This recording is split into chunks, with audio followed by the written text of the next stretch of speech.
studio for the Good Hope segment on BizNews is Janse van Rensburg, founder of the Bridges Outdoor Education Program. It's a non-profit organization that runs overnight camps for under-resourced pupils aged 10 to 13. That's in the grades of 5 to 7 years in Franschhoek in the Western Cape. Well, hi, Catherine.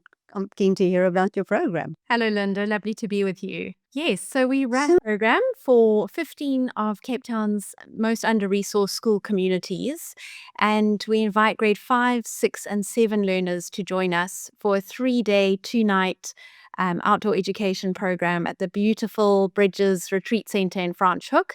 And yeah, it's a really significant time for learners to get out of their community. For some of the children, they haven't actually ever left their own community. And it's just, it broadens their horizons. They get to work on critical skills, and it's just a special time away from school. They come with their teachers, so the children are learning and their teachers are learning at the same time, and they all get to go back to classroom more connected and continue working on what they've learned at camp back in the classroom. So it's a very special project that we're working on. And it's not a once-off. They come for 3 years, consecutive years. That's correct. So they come 3 years in a row. In grade 5, we focus on self-awareness. Learners are taught to really look at who they are, what their strengths are, what their weaknesses are, what they're going to work on to improve themselves. They get to know each other. And then in grade 6, we go into from self-awareness to social awareness. So I understand myself better, but how do I now interact with other people? And, you know, the other learners in my class, we work on a lot of teamwork aspects. And then in grade 7, we go into self-leadership. So how do I lead myself well? And those are the kind of social, emotional aspects that we look at on camp. But it's not just the social emotional side. We also look at cognitive skills. There's a lot of brain teasers and challenges that make the learners think creatively and think critically. We've got things like giant tangrams where they have to put together, they've got a picture and they've got to create the picture with these giant massive tangrams on the field. We've got a lot of towers that they make, or just very creative activities. One of the activities includes dressing up one of your teammates in a really high fashion outfit made out of recycling. And then we have a fashion show around the campfire in the evening, and it's just great memories that are made. But they're learning cognitive skills, they're learning the social emotional skills that we talked about, and then also learning physical skills. So there's a lot of exciting activities that we do on camp, from swimming. Some children have never swum before, and that's to swim in a big pool is a huge benefit and something they get so excited about. Things like bow and arrow or balancing, coordination skills. We've got some really cool obstacle courses, and so we developing the whole child. That's what we like to say. The whole child is developed while they're at Bridges. So what kind of feedback do you get from teachers and the pupils? The pupils have a lot of fun. We've had some really amazing feedback from individual learners just saying things like, I used to think that my voice didn't matter. Now I know that I've got a contribution to make. We have children arrive at camp, with their cap pulled low on their face, and they introverted and shy and don't really want to interact. And by day 3, those children have often made a complete turnaround, and they're the ones leading the groups, and they'll excitedly share at the end of camp how much it's meant to them.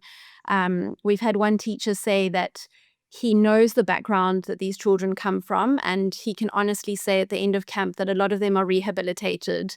And I think the excitement of returning 3 years in a row, it's apparently a huge highlight. They talk about it in class a lot, and it's actually a great behavioral management tool for the teachers because no one wants to be left out of camp. So everyone's on their best behavior in the weeks running up to camp.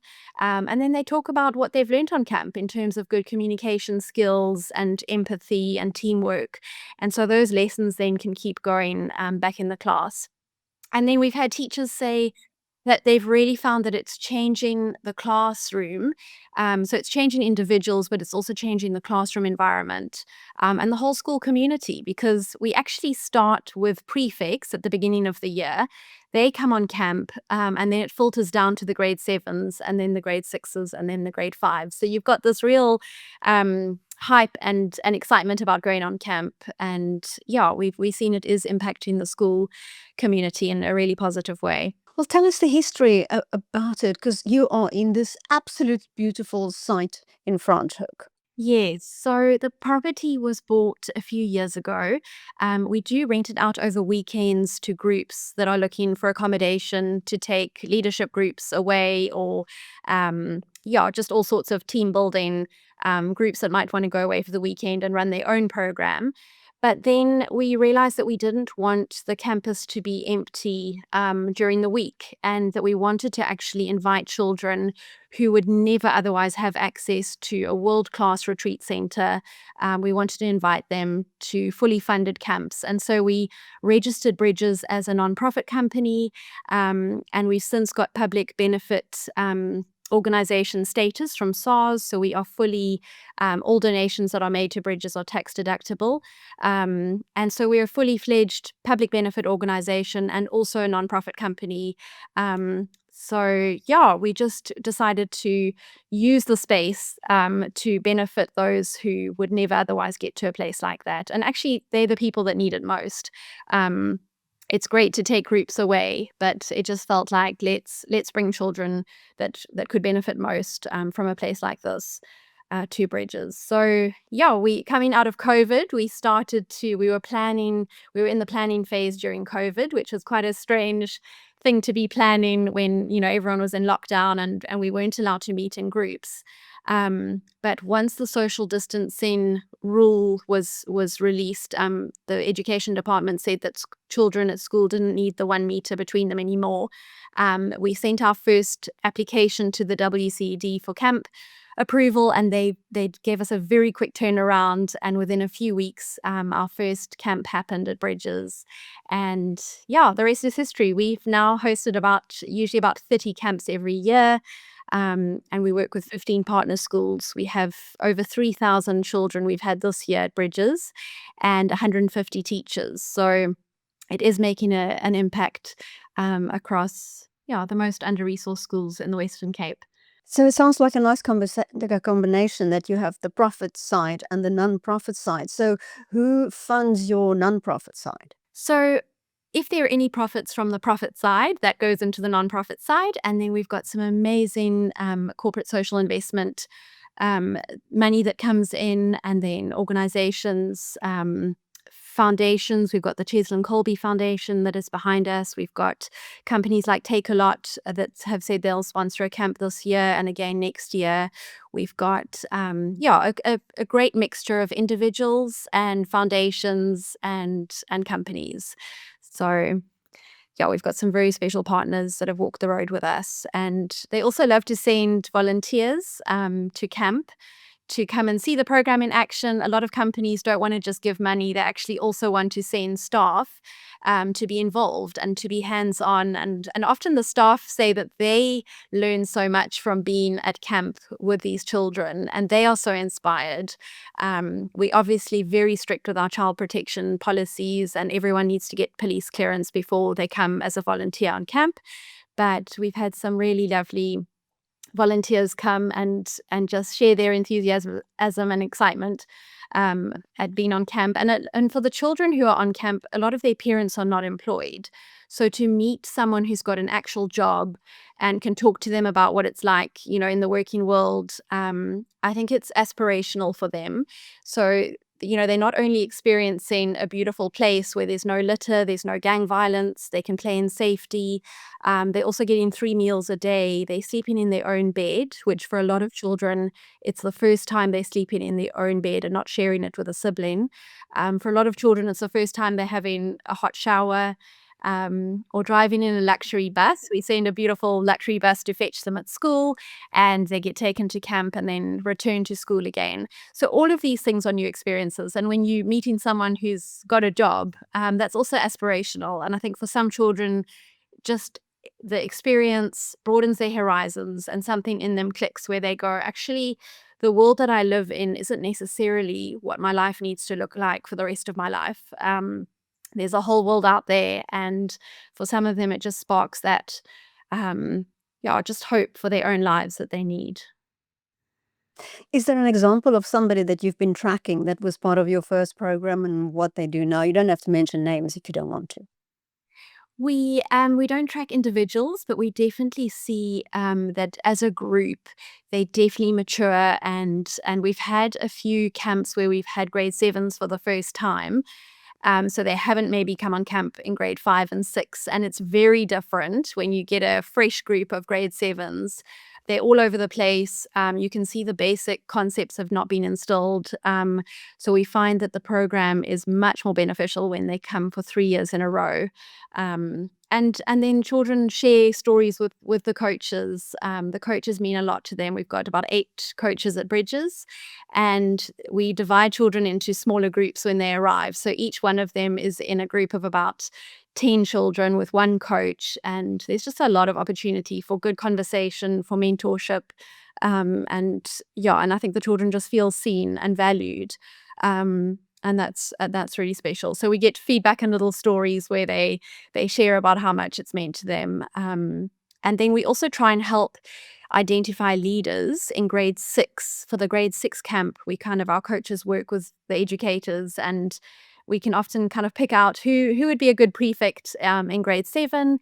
And I think the fact that the prefects get to come on this camp elevates leadership in the schools, which is good. We want people to want to be leaders and to be good leaders and put others first. They come on prefect camps if they're selected as a prefect. And then all the prefects from our partner schools get together and get to meet each other, which is great. Well, I also saw from one of your newsletters that I read that are there volunteers from schools as well, not only from companies. Yes, that's been an exciting development this year. We had 100 learners from Bishops come and volunteer for Mandela Day, and they came for the whole morning in a bus, and they did everything from weed the garden to fix an obstacle course to actually engage with the learners and participate in the education program. So that was really exciting. They've really paved the way and just set such a good example, and I'd love to see more schools follow suit next year. And I think there's so much learning that can happen both ways. For children from very different walks of life to come together and learn from each other is really beneficial, and it's a beautiful model for our country. So that was special, and we look forward to hopefully welcoming Bishops back next year, and maybe other schools that would like to participate in a similar way. And it's not only the corporates who can support this program. There's sort of you as an individual can also support a child. Absolutely. We raise 1,550 Rand per child per camp. So that covers everything from their accommodation to food to program resources to transport. And so we have roughly 100 children per camp. So we look at about 155, 160,000 per camp. But you don't need to give that much. Individuals can absolutely go onto our website and make a donations, maybe support one child to come on camp. We've got individual givers as well, which all adds up and as they become part of our story and our support base. Well, anything else you'd like to add? No, I think just to have a look at our website. If you want to find out more, it's education.bridgesretreat.coza, and have a look at what we're doing. It's a really special, we call it an island of hope. Sometimes we look at the problems around us and we kind of see a sea of despair, but Bridges is just one of those stories of hope, and I'm really excited to be involved in it. And we have got a 100-year vision, so we're not here for the short term. We really, really want to be around for the long term, impacting young people's lives and making a difference in this country. Yeah, I know there's similar programs that you find overseas, like the Duke of Edinburgh, that you'd get in the UK, and it's so beneficial for people. Well, they live in cities mostly, and you're talking about these kids who might live on the Cape Flats, just to know what nature provides you, and being in groups and working together. Yes, absolutely. Absolutely. And the classroom is not always conducive to team building and good communication skills, being pushed a little bit out of your comfort zone, experiencing new things. I think there's a limit to what you can do in the classroom. And so we are tackling and looking at education, but we're not looking at numeracy and literacy, which a lot of amazing organizations tackle that. We are kind of that we prepare the ground soil almost for good learning to happen. So looking at the whole child and just how they're doing socially and emotionally, and then almost preparing them to be back in the classroom and to learn well. We see from research that children who are connected to their teachers learn better in the class, and we really see that connection between learners and educators on camp. And teachers often just see a different side of the children that are in their class. Often the troublemakers in class are actually absolute gems on camp, and they're full of character and they're good leaders. So it is lovely to let them connect with each other in that way. Yeah. Well, Catherine Janse van Rensburg, thanks so much. Thank you, Linda. Thanks so much for your time.